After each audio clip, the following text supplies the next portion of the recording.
Người ơi đừng quên một đêm ngày ta đã trao về nhau nụ hôn và những khát khao tình yêu đầu tiên mình đã trao nhau.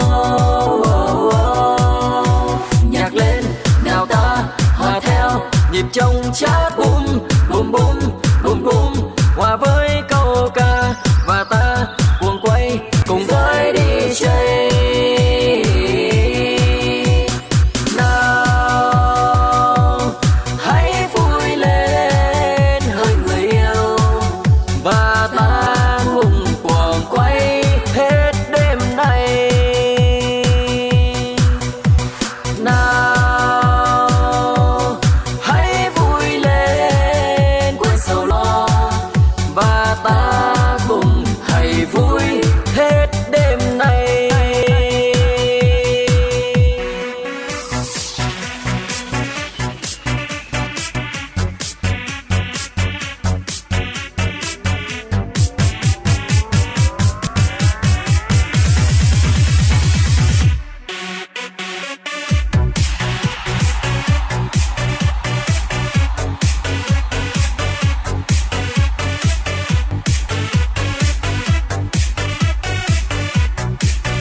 Người ơi đừng quên một đêm ngày ta đã trao về nhau nụ hôn và những khát khao tình yêu đầu tiên mình đã trao nhau.